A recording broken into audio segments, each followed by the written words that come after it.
Early morning in the Wild West. The desert wind blew through the valley, carrying the smell of ashes and the distant sound of horses' hooves.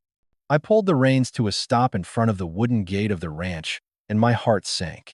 5 bodies were hanging from ropes, their hair and torn Apache skirts fluttering like bloody flags. The wooden plaque pinned to their chests clearly bore the threat: "This is not your land."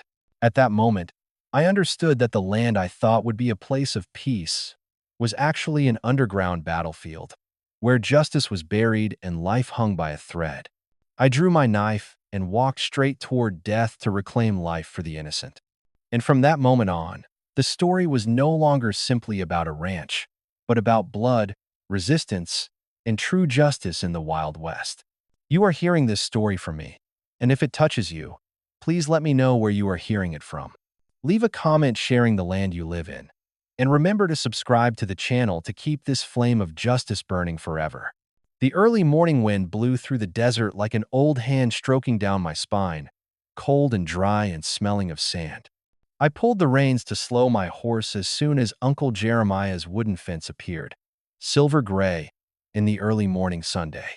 After the war, I returned here only to find a quiet roof, a place where the wind replaced the sound of gunfire.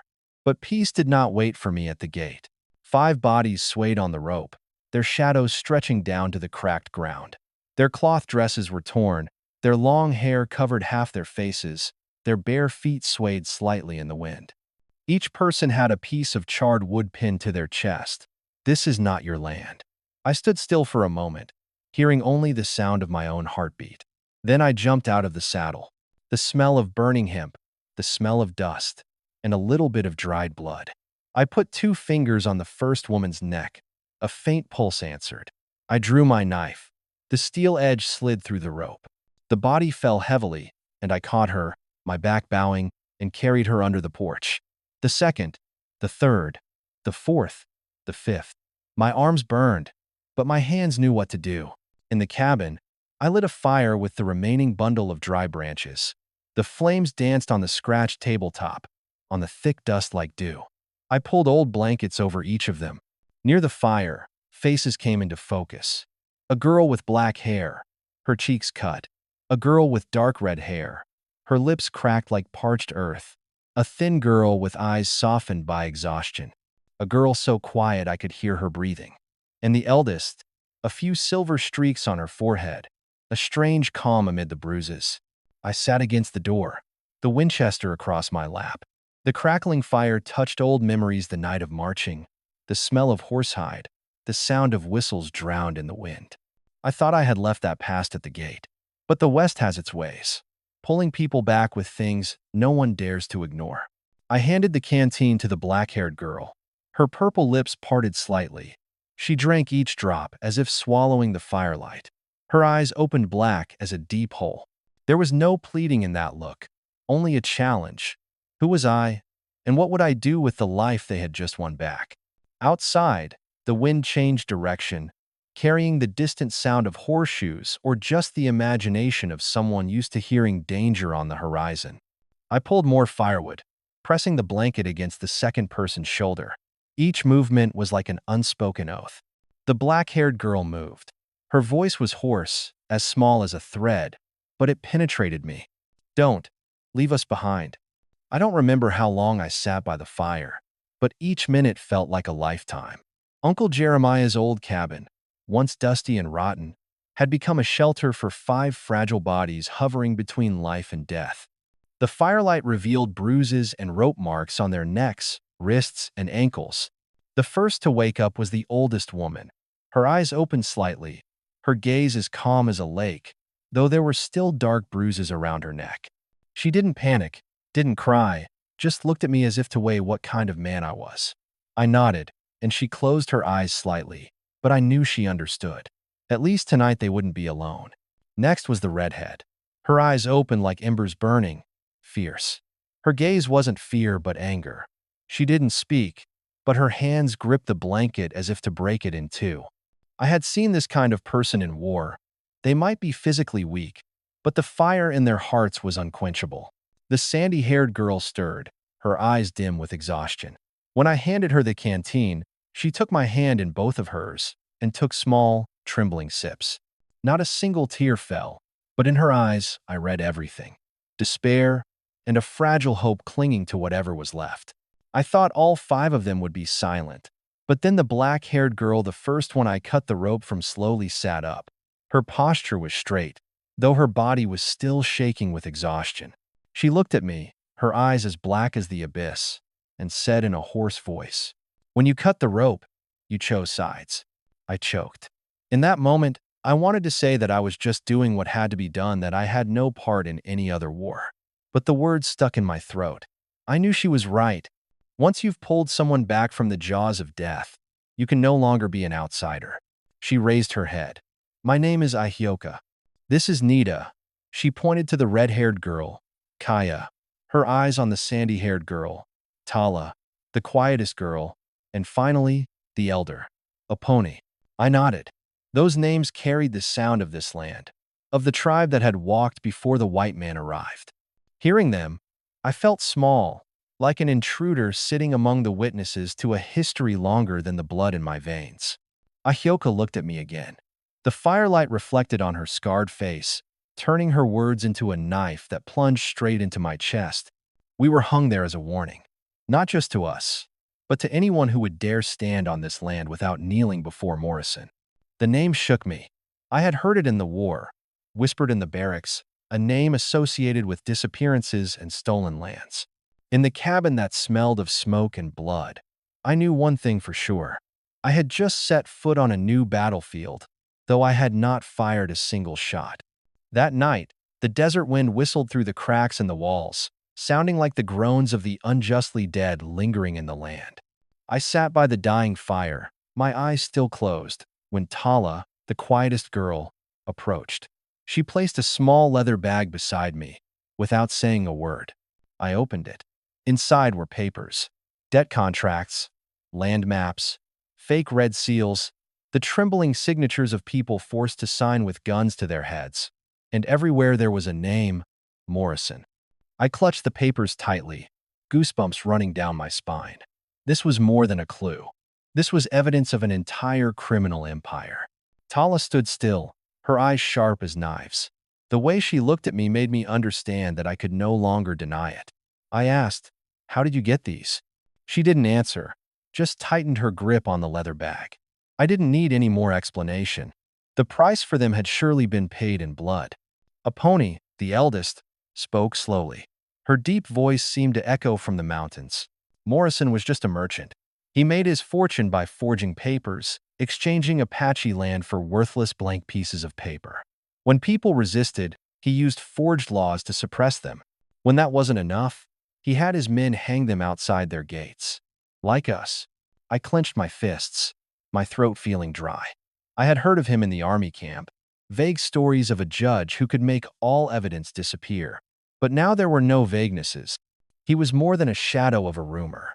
He really existed, and he had hung these 5 women like bloody banners right on my land. Nita, the redhead, let out a hoarse, bitter laugh. He burned my village, took my sister away. I still hear her screams in my dreams. If I don't kill him with my own hands, I can't close my eyes. Kaya, her voice trembling but firm, continued. My father was accused of horse theft. He hanged himself after I was taken away like merchandise. What else do I have left but this land? I looked at each face. They were not weak victims. They were living witnesses to a crime, and each gaze formed a heavy indictment. I wanted to find my own way out, but I knew, once the rope was cut, there was no turning back. Tala stepped closer, this time handing me a folded piece of paper. It was a rough map, drawn in pencil. A round black mark stood out. "This," she whispered, "is Morrison's horse station. He kept papers, weapons, and even the trafficked people." I opened it, examining each line. My hand shook, not because of fear, but because I knew that if I stepped onto that black dot, I would be entering a war that could not be stopped. Outside, the wind howled like a call. I clutched the map in my hand. Morrison was no longer a rumor. He was standing just over the horizon. The next morning, the light oozed from the red ridge, pale as thin blood. As I stepped out into the yard, The horse neighed and stomped its hooves. The old instinct stirred in my bones, the instinct that had saved my life in the war. I held my hand up to Winchester, my eyes following the distant crest of the hill. 3 riders emerged from the mist. They advanced slowly, unhurriedly, as if knowing that each step of their horses was enough to send a message. The one in the middle wore a long cloak, sat upright, his hands resting loosely on the butt of his rifle. I could not see his face, but the way he sat, I knew he was no ordinary man. I stepped out onto the porch and stood up straight. The wood creaked under my boots. Behind me, Ahioka emerged from the doorway, her dark hair tangled, her eyes wary. She whispered, as if to herself, "It's him, Morrison." The 3 riders stopped about 50 paces away. The cloaked one lifted his wide-brimmed hat. The face appeared shaven, cheekbones prominent, eyes like 2 pools of still mud. He looked at me unhurriedly, then spoke smoothly, sweet as honey mixed with poison. "Mr. Rowley, nice morning for a litter? Picking job, eh?" I held the gun low, not raising it but not removing it either. "This is my land. I don't let any litter stand on my porch." He laughed. It was dry, not touching his eyes. "I heard there were things hanging here yesterday. Unsightly decorations. I sent someone to collect them, but someone else was quicker." I narrowed my eyes. "I don't hang people on my front door, and I don't let anyone else do it." Morrison nodded, as if I had answered a question he already knew the answer to. "They call me Judge. I make sure the law is upheld here. The law says this land belongs to me. Papers are just pieces of paper. The real law," he emphasized, his hand lightly tapping the butt of his gun, "is whose gun is louder." The air was heavy. I saw the girls in the cabin hold their breaths. I knew that if I backed down now, he would have an excuse to destroy this entire land without firing a shot. "I have papers in Jeremiah's name," I replied, my voice low but clear. "I have a county seal. If you want to dispute it, go to court." Morrison curled his lips. "I am the court. I am the pen. I am the hammer. And I say, this land is Morrison's." He pulled on the reins, and the horse tossed its mane, and dust flew up like gunpowder. "I'll be back tonight. You deliver what you're hiding in the cabin to the porch. Otherwise, tomorrow morning will rise on the ashes." He looked back at his henchmen, and all 3 of them turned their horses. Before he disappeared, Morrison threw back a sentence, his voice as sharp as a knife. "Don't think you can choose sides. You have." They were gone, leaving only dust in the wind. I stood still, my shoulders as stiff as wood. A pony stepped out, her hand gently placed on mine. "If we leave now, we can escape through Low Cat Valley. There's a detour to the old plantation. You still have a chance to live." I shook my head. "If you leave, he will still burn this place. I will stay. He will have to face someone with papers.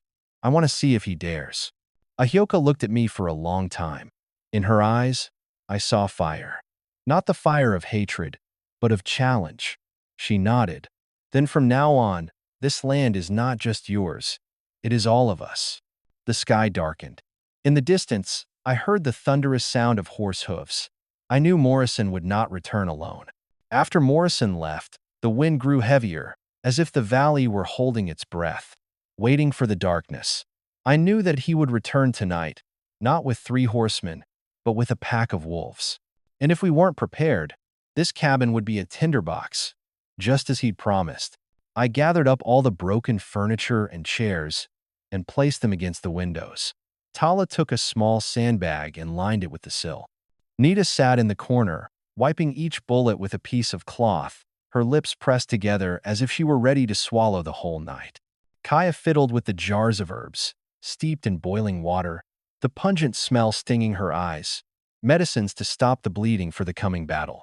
Aponi gathered the papers and put them in a chest, dragging them under the loose floorboards that only those who had lived here long enough would know. I stood on the porch, looking at the silver-gray wooden gate. Yesterday, 5 ropes had been hung here. I thought they had been burned, but the smell of burning hemp still lingered in my nose. The image stuck with me like an oath.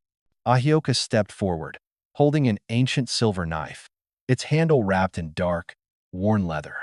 She handed it to me, her eyes never leaving me. "From my grandmother. Never let outsiders hold it. But if you stand with us tonight, It is yours, until dawn passes over this roof. I looked at the blade. It was not sharp like my Winchester, but cold and heavy, like history reforged into metal. I took it, feeling my hand tremble slightly. Not from fear, but from the weight of faith. I nodded. When dawn comes, I will return it, intact. Ahioka smiled, a rare smile, but not warm. It was like a nod between two warriors preparing for battle. Darkness crept across the valley. The last fire in the kitchen was covered. The cabin fell silent, save for the breathing of 6 people waiting for a storm of iron and fire. I sat on the doorstep, Winchester to my cheek, looking out at the edge of the darkness. Beside me, Nita loaded the Colt, the motion quick as if she had practiced it over and over again in her dreams. Kaya placed a bag of bandages and antidote just behind me. Tala disappeared into the shadows, knife tucked into her arm, a shadow waiting to strike the void. Aponi sat still, whispering prayers in the deep Apache language. I took a deep breath, the smell of old wood and coal smoke filling my lungs. This was not the place I had chosen for battle. But tonight, it would decide whether I truly owned the land I had inherited or was just a name to be crossed off Morrison's debt book. In the distance, the sound of hooves rose, sporadic at first, then pounding like a war drum. I gritted my teeth. The night was swallowing the last of the light. And when the darkness had done so, we would have to breathe fire back. The night swallowed the valley, leaving only a lonely moon hanging in the sky. I lay close to the door, my cheek pressed against the wood of the gun, listening. The distant sound of horses' hooves, at first like a faint thunder, quickly turned into a black storm that swept down from the hillside. The torchlights danced in the night, illuminating dozens of silhouettes. Morrison had returned, and he had brought hell with him. He stood at the head of the group, his long cloak fluttering in the wind, his voice ringing coldly. "Rowley, bring them out. Don't let this house be reduced to ashes." I didn't answer. In war, silence is sometimes louder than words. And as I thought, silence made them impatient. The gun went off. The first bullet tore through the wood of the door, splinters flying into my face. I pulled the trigger. The Winchester jerked slightly at my shoulder, and a figure fell from the saddle. And so the storm began. Nita was in the left window, Colt in hand, firing cleanly, one shot at a time, her blue eyes blazing in the darkness. Kaya, shaking but determined, pulled the trigger of her shotgun, the loud bang tearing through the night, knocking back 2 of the men who were charging at the door. Tala disappeared like a shadow, leaving only a short scream as she cut one down with her knife in the darkness. Aponi threw the kerosene can through the door, and flames erupted, blocking the horse's path. The smoke was thick in the cabin, stinging my eyes, but I didn't have time to blink. I loaded, cocked, fired. Horses whinnied, men cursed, wood cracked as bullets penetrated. The cabin, once Jeremiah's home, was now a small fortress, where every crack in the wall was a loophole. I heard Morrison roar through the chaos. "Burn them all! Burn them all!" A man rushed forward with a torch. I shot him down, but another threw a bottle of oil into the porch. The flames licked quickly through the dry wood, casting a red glow across the room. Our shadows were cast on the wall, distorted, like fighting ghosts from another century. Ahioka stood beside me, her Colt Navy in her hands. She fired 2 shots, chillingly accurate, then leaned in close to me. "Don't let them think we're afraid. Show them this is a land of the living, not of the hanging dead." Her words were like fire in my blood. I roared, pulled back the barrel, and fired again. Morrison hadn't come in yet. He stood outside, his eyes glowing in the firelight like a predator. I knew he wasn't in a hurry. He wanted us to be exhausted, to let the fire and fear do the work. But we didn't fall. Kaya, her hands still shaking, kept bandaging Nita's wound in the smoke, then turned the shotgun toward the door. Tala slithered like a snake, her knife flashing in the firelight, and plunged it into the chest of one who had managed to climb over the wall. Aponi whispered a prayer in Apache, but her hand was steady as she poured more oil, flinging it at the horses, causing them to panic. The roof began to crackle, and hot coals fell on my shoulders, burning. I knew this cabin would not last, but I also knew Morrison had not expected 5 women and an old veteran to turn a decaying house into a fortress. Through the smoke and fire, I looked out and saw Morrison's eyes. He was still standing straight, calm, as if waiting for the one moment to strike. And I knew. This was only the first round. The fire gradually swallowed the roof of the cabin, black smoke billowing like a raging flood. My eyes stung. Each breath felt like swallowing a knife. But the gunfire continued, the screams continued, and the shadows continued to rush in like hungry wolves. A bullet grazed my shoulder, burning like a demon's hand. I fell, my back hitting the floor hard. Blood oozed out, soaking my shirt. Kaya rushed forward, eyes wide with fear, wrapping a cloth tightly around the wound. "You have to sit still," she said, trembling. But I just shook my head, pushing myself up with my hands. I had been hurt worse than this, and if I fell tonight, we would all be ash.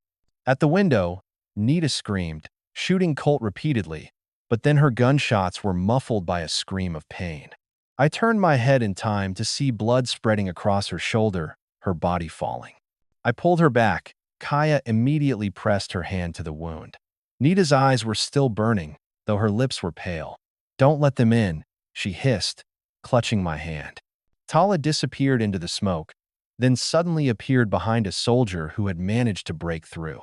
Her knife flashed, and he fell without a cry.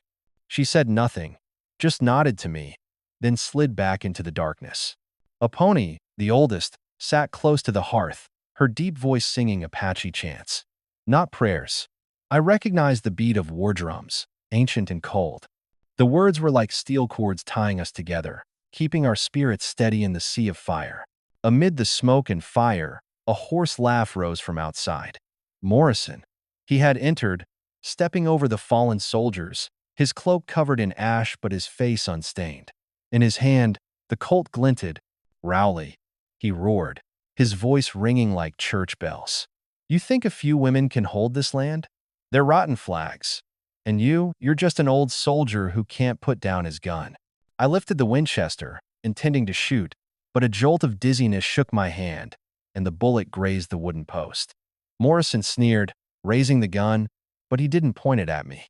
He aimed it at Ahioka, who had just stepped onto the porch, her green eyes glowing in the firelight. "This woman is the most stubborn," he said, his voice even and cold.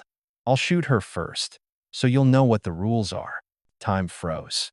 I saw Ahioka standing straight, not retreating, her eyes unblinking. She knew he was aiming at her, but she didn't flinch. It was as if death had come this close before, and she was used to it. I didn't think. Old instincts kicked in, stronger than the pain. I lunged forward, pushing Ahioka back, and raised the Winchester. Morrison pulled the trigger. The sound was deafening.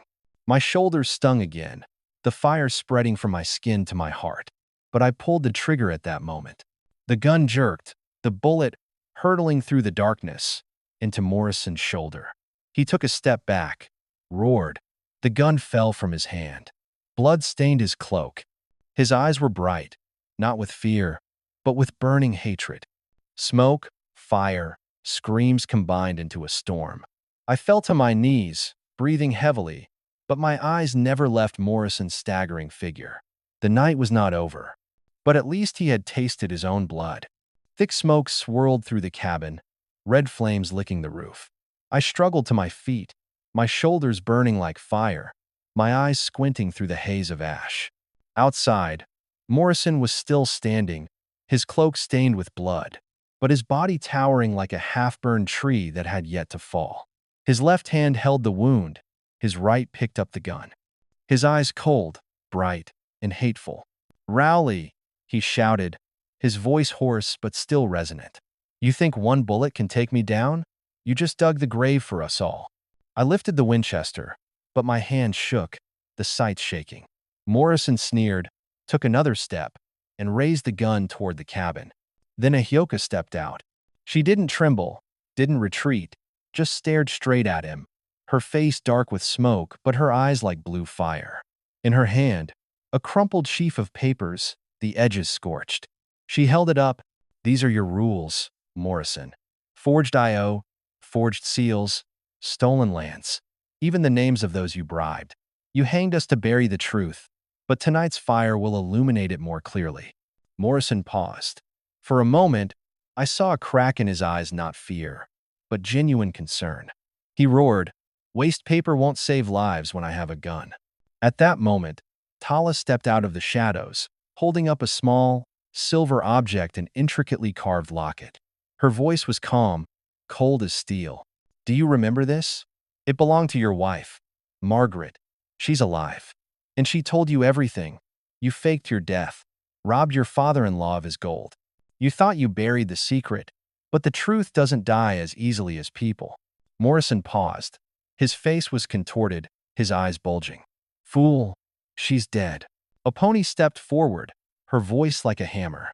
"We saw her in Denver 3 weeks ago. There's your statement. And Marshall has a copy. He's coming here now."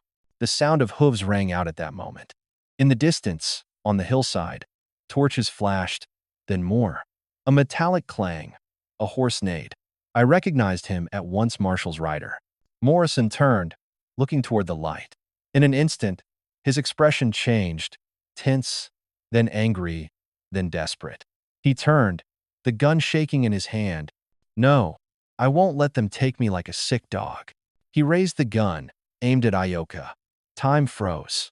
I saw his fingers curl, the trigger vibrating. I roared, forcing my aching body to stand. Winchester in hand, I pulled the trigger almost at the same time. The deafening bang echoed through the valley. Morrison staggered. The bullet lodged in his chest, knocking him back a step. The gun fell from his hand. He stood, eyes wide, mouth open as if to speak, but only blood spurted out. Then he fell to his knees, one knee stuck in the ground, the firelight reflecting in his dying eyes. The remaining soldiers, seeing Marshall's torch approaching, began to retreat. Some threw down their guns, raised their hands. Others turned their horses and ran, leaving Morrison kneeling, panting, red blood mixing with black ash. I pushed Winchester to the ground, gasping for breath, looking at Ahyoka, Tala, Nita, Kaya, and Apache. They stood in a line behind me, their clothes torn, their wounds lacerated, but their eyes shining. We had stood firm, and the night was almost over. In the distance, Marshall shouted, "Surround!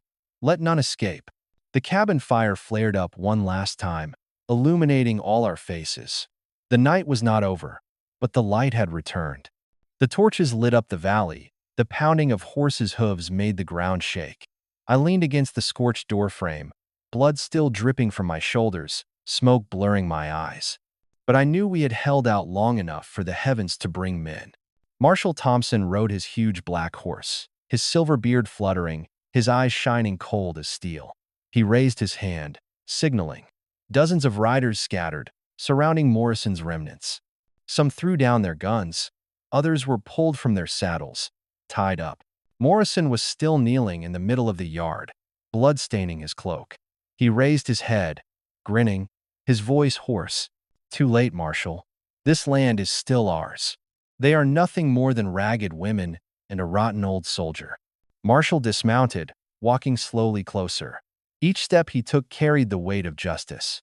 He looked straight at Morrison, unblinking. "You talk too much, Morrison. But this time, the papers and the witnesses are here. You will answer to the real court, not your fake law." Ahyoka stepped forward, holding up the pile of scorched papers she had kept from the beginning. "Here is the evidence. Stolen land, fake debts, fake seals. He hung us to hide it all. But we are alive, and so is the truth." Tala held up the silver locket, her voice even. "His wife, Margaret, confessed. You have a copy in your hand." Marshall nodded, taking a stack of stamped papers from his inside pocket. "It's all here. You're done, Morrison." Morrison laughed dryly, blood squirting from the corner of his mouth. "You think you can hang me? I am the law. No law can judge me." Marshall pulled out the iron handcuffs, the cold metal ringing in the night. "The law may be slow, but justice is not dead. Tonight, you are no longer a judge. You are only a prisoner." The two riders pulled him to his feet and tied him up. He struggled, roaring like a trapped animal. His eyes darted to me, then to Ioka, full of hatred, but also full of despair. A pony stepped forward, her voice like falling stones. You hanged us to scare the valley. Now you will hang yourself, to show the world what the law island. Morrison tried to curse, but he coughed, his chest heaving violently. The riders dragged him away, tying him to his horse. I leaned on Winchester, struggling to stand, watching the scene. The wind carried the smell of smoke and blood, but for the first time in days, there was the smell of truth. Marshall turned to me and nodded. You kept them alive until I arrived. Not many have done that. I did not answer. I looked at the 5 women standing beside me. Their faces were covered in blood and ash, but their eyes were bright. They were no longer bodies hanging from ropes. They were witnesses. They were living justice. 3 days later, the valley was strangely quiet. No more gunfire, no more horse hooves, just the smell of smoldering smoke and charred wood. Uncle Jeremiah's cabin was no longer recognizable. The walls were broken, the roof collapsed, the wooden frame charred black as coal. I stood in the ashes, Winchester leaning on my shoulder, wondering, had I saved a home or had I lost it forever? Then I saw them. Kaya knelt in the small patch of dirt ahead, her hand shaking but determined, filling in handfuls of dirt to plant seeds. She whispered something in Apache, as if sending hope into the dry earth. Nita, her arm still bandaged, still got up to lead the remaining horses to the grass, stroking them, speaking softly in a warm voice, her eyes shining with an unquenchable fire. Tala sat among the scorched papers, patiently sorting through them, gathering up pieces of evidence to send to the courts. A pony sat at the broken wooden table, an old notebook in her hand, calculating every penny, every line, as if she were rebuilding the foundation of a family. And Ahioka, she stood next to me, holding the silver knife she had given me, her eyes looking out at the bare fields. In those eyes, there was no longer just hatred. I saw the future. We started rebuilding the wooden gate. Each plank was hammered down. The sound of the hammer resounded in the air, like a reborn heartbeat.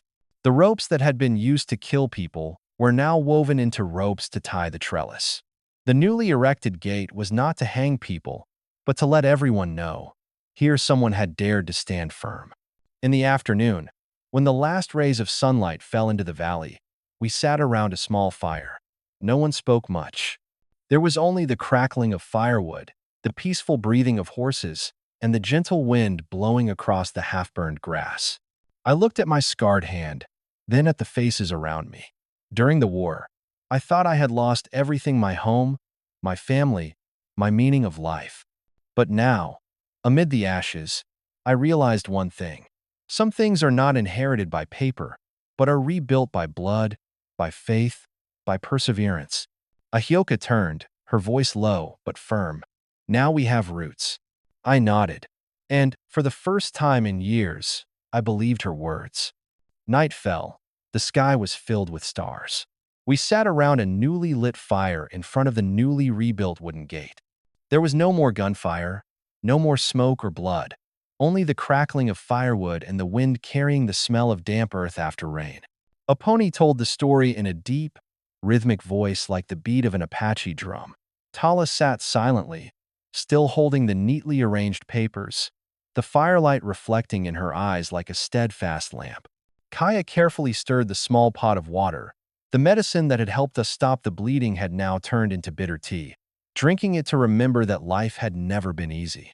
Nita leaned back against the wooden stake, her shoulders still bandaged, but the curved smile at the corner of her lips was proof that the fire inside her could not be extinguished. Ahioka sat next to me, her silver knife stuck in the ground beside her, her hand resting on my knee. We said nothing, but I understood. From now on, we were no longer just survivors. We were a family. I looked at the remaining rope, half burned, hanging on the wall. I picked it up, wrapped it around my hand, and said softly, my voice hoarse as old wood, there are cords that are made to kill, but when you have the courage to cut them, they become the cords that bind lives. Ahioka looked at me, her green eyes glowing in the firelight. You don't just inherit a farm, Jack. You inherit us, and we inherit you. We sat in silence. No one needed to say more. The flickering fire lit up the new wooden gate, and the wounded faces with bright eyes. I looked up at the starry sky, heard the wind blowing across the half-burned fields.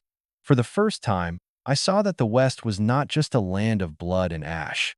It could also be a land of faith, of justice, and of family found in the ashes. And I knew, from tonight on, we would no longer be hung as symbols of fear. We were symbols of hope. As the smoke cleared and silence returned to the valley, what endured was not just the memory of fire and gunpowder, but the bonds forged through struggle. A man who thought he inherited only land discovered instead that true inheritance lies in the people we choose to stand beside. And 5 women, once left hanging on a gate, proved that even in the face of cruelty, hope can survive. For many of us, that truth feels familiar. We've carried scars of hardship, loss, or betrayal, and wondered if they defined the rest of our lives. Yet, like the rope that was cut on that cold morning, what once bound us in pain can become the very thread that ties us together in strength and trust. So perhaps the story's question is simple. When life places a knife in your hand, will you cut the rope? And will you have the courage to turn ashes into roots, pain into family, and fear into resilience? If this tale has touched you, consider sharing it with someone who might need its light. And if you'd like more Nights by this Fire, listening to Voices from the West, support the channel with a like, a share, and a subscription.